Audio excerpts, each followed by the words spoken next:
จะแอบโชว์นิดนึงหลังจากเล่นเสร็จแล้วดีไหมมาบอกทุกคนหน่อยว่าโน้ตที่โค้กกดเป็นโน้ตอะไรดีไหมครับจีนสนุกไหมเล่นเกมนะเล่นเกมโชว์ทุกคนนิดนึง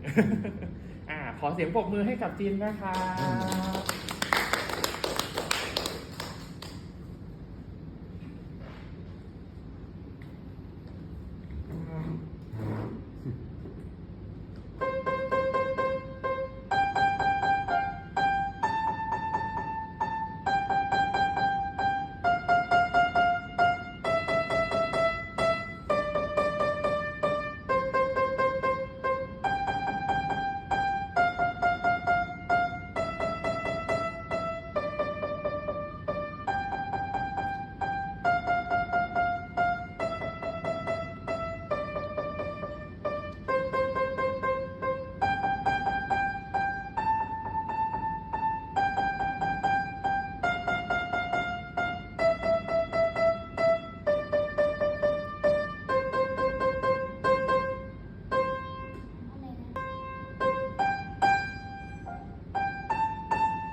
ขอเสียงปรบมือให้กับจีนจบแล้วครับการแสดงของจีน เดี๋ยวจีนอันนี้ของจีนไม่ใช่ของ ขอบ ผม คุณด้วยขอบคุณ ขอบคุณ ผู้ชมด้วย ครับ จีนมีอะไรจะบอกผู้ชมไหมครับ บอกได้เลย ถ้าเกิดว่าผู้ชมท่านไหน ที่จะสามารถเล่นเปียโนเก่งๆเหมือนผมนะคะ ก็สามารถที่จะฝึกได้ ฝึกตัวโน้ต ฝึกอ่านโน้ตบ่อยๆมันจะได้จำได้เหมือนผมไหมครับ อ่า